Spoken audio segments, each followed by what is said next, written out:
So ഇന്ന് നമ്മൾ നോക്കാൻ പോകുന്നത് some of the mistakes that we make in English. What is preposition? Preposition എന്ന് പറഞ്ഞു കഴിഞ്ഞാൽ നമ്മുടെ നൗണും അതേപോലെ സെൻറ്റൻസിൻ്റെ ബാക്കി പാർട്സും തമ്മിൽ റിലേറ്റ് ചെയ്യാൻ വേണ്ടി നമ്മൾ യൂസ് ചെയ്യുന്നതാണ്. ചിലപ്പോൾ നമുക്ക് പ്ലേസ് ഇൻഡിക്കേറ്റ് ചെയ്യേണ്ടി വരും, ഡിറക്ഷൻ കാണിക്കേണ്ടി വരും, അല്ലെങ്കിൽ ടൈം എന്താണ്, വാട്ട് ഇസ് എ മെത്തേഡ് എന്നൊക്കെ കാണിക്കാൻ വേണ്ടി നമ്മൾ യൂസ് ചെയ്യുന്നതാണ് preposition. So let's look at some of the common mistakes that we make while using preposition. ആദ്യം നമുക്ക് അധികം ഉണ്ടാകുന്ന കൺഫ്യൂഷൻ എന്ന് പറഞ്ഞു കഴിഞ്ഞാൽ ഓൺ, ഇൻ ആൻഡ് എറ്റ് എവിടെ യൂസ് ചെയ്യണം എന്നുള്ളതാണ്. സോ ഓൺ നമ്മൾ യൂസ് ചെയ്യുന്നത് ഡിറക്ഷൻ കാണിക്കാൻ വേണ്ടി അല്ലെങ്കിൽ ലൊക്കേഷൻ കാണിക്കാൻ വേണ്ടി ചില ആൾക്കാർ മിസ്റ്റേക്ക് ചെയ്ത് യൂസ് ചെയ്ത് പോകാറുണ്ട്. So let's first look at I am at the store അല്ലെങ്കിൽ I am at the market എന്നൊരു എക്സാമ്പിൾ നമ്മൾ എടുക്കുകയാണെങ്കിൽ സ്പെസിഫിക് ആയിട്ടുള്ള ലൊക്കേഷൻ കാണിക്കാൻ വേണ്ടിയിട്ടാണ് we use at. Whereas I am in the market അല്ലെങ്കിൽ I am in the office എന്ന് പറയുന്ന സമയത്ത് നമ്മൾ inside we are saying that നമ്മൾ അതിൻ്റെ ഉള്ളിലാണ് എന്ന് പറയാൻ വേണ്ടിയിട്ടാണ് നമ്മൾ ഇൻ യൂസ് ചെയ്യുക. സോ സ്പെസിഫിക് ലൊക്കേഷൻ കാണിക്കാൻ വേണ്ടിയിട്ട് നമ്മൾ അറ്റും, അതേപോലെ തന്നെ നമ്മൾ എന്തിൻ്റെങ്കിലും അകത്താണുള്ളത് എന്ന് കാണിക്കാൻ വേണ്ടിയിട്ടാണ് നമ്മൾ ഇൻ യൂസ് ചെയ്യുക. But we don't use on to show location, അല്ലെങ്കിൽ നമ്മൾ ലൊക്കേഷൻ പറയുന്ന സമയത്ത് നമ്മളവിടെ ഓൺ യൂസ് ചെയ്യില്ല. So the next one is for and from. നമ്മൾ ഫോറും ഫ്രമും യൂസ് ചെയ്യുമ്പോഴും ചെറിയൊരു കൺഫ്യൂഷൻ ഉണ്ടാവാറുണ്ട്. സോ ഫോർ എന്തിനാണ് നമ്മൾ യൂസ് ചെയ്യുന്നത്? പേർപ്പസ് കാണിക്കാൻ വേണ്ടിയിട്ടാണ്. Like what is the purpose, അല്ലെങ്കിൽ ആർക്ക് വേണ്ടിയാണ് നമ്മൾ ചെയ്യുന്നത്, വാട്ട് ഈസ് ദ റീസൺ എന്ന് ഇൻഡിക്കേറ്റ് ചെയ്യാൻ വേണ്ടിയിട്ടാണ് നമ്മൾ പ്രിപ്പസിഷൻ ആയിട്ടുള്ള ഫോർ യൂസ് ചെയ്യുന്നത്. For example, I boat A gift for my friend. ഞാൻ എൻ്റെ ഫ്രണ്ടിന് വേണ്ടിയാണ് അവിടെ എന്ത് ചെയ്തത്, ഗിഫ്റ്റ് വാങ്ങിയിട്ടുള്ളത്. സോ ആർക്ക് വേണ്ടി, അല്ലെങ്കിൽ what is the reason, what is the purpose എന്ന് കാണിക്കാൻ വേണ്ടിയിട്ടാണ് നമ്മൾ ഫോർ യൂസ് ചെയ്യുക. വെറാസ് ഫ്രം എന്ന് പറയുമ്പം ഹൂ ഇസ് ദ സോഴ്സ്. നമ്മൾ ലെറ്ററൊക്കെ എഴുതുന്ന സമയത്ത് ആർക്ക് വേണ്ടി, ലൈക്ക് എവിടെ നിന്നാണ് നമ്മൾ, ഹൂ ഇസ് ദ സെൻറ്റർ എന്ന് പറയാൻ വേണ്ടിയിട്ടാണ് നമ്മൾ ഫ്രം യൂസ് ചെയ്യുക.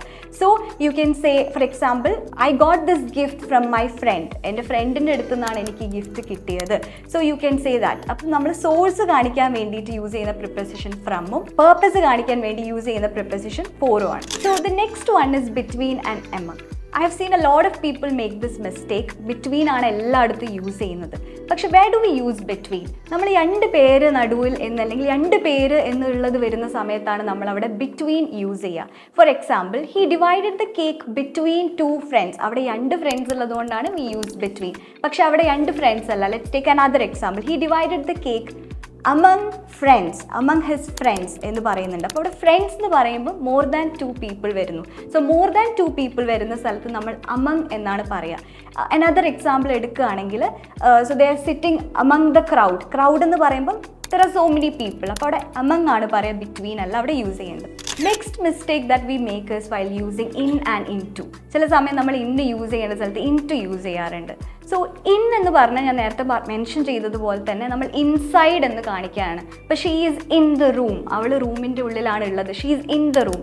ബട്ട് ഇൻ ടു എന്ന് പറഞ്ഞു കഴിഞ്ഞാൽ നമ്മൾ മൂവ്മെൻറ്റ് കാണിക്കാൻ വേണ്ടിയിട്ടാണ് യൂസ് ചെയ്യുന്നത്. അപ്പം she is walking into the room, റൂമിൻ്റെ ഉള്ളിലേക്ക് നടന്നു വരികയാണ്. ഔട്ട്സൈഡിൽ നിന്ന് ഇൻസൈഡിലേക്കുള്ള മൂവ്മെൻറ്റ് കാണിക്കാൻ വേണ്ടിയിട്ടാണ് നമ്മൾ ഇൻ ടു യൂസ് ചെയ്യുക.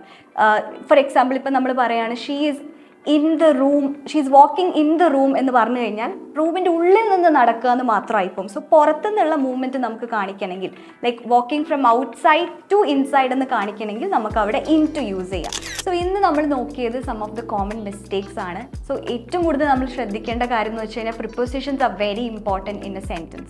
സോ അത് നമ്മൾ ഒമിറ്റ് ചെയ്യാതെ നോക്കുക. നമ്മൾ ഐ ഗോ സ്കൂൾ എന്ന് പറയുമ്പോൾ നമുക്ക് അവിടെ ഐയും സ്കൂളും തമ്മിലുള്ള റിലേഷൻഷിപ്പ് അവിടെ എന്ത് ചെയ്യാണ്, ലിസണറിന് മനസ്സിലാവാണ്ടാവുകയാണ് ചെയ്യുന്നത്. So you need a preposition there which is I am going to school അല്ലെങ്കിൽ ഐ ഗോ ടു സ്കൂൾ എന്നുള്ള ടു അവിടെ യൂസ് ചെയ്യണം. So do not forget to omit, അല്ലെങ്കിൽ ഇങ്ങനത്തെ മിസ്റ്റേക്സ് ഉണ്ടാവുന്നതിൽ നിന്ന് try to avoid them. For more fun, informative and exam related video, do follow Prep Academy.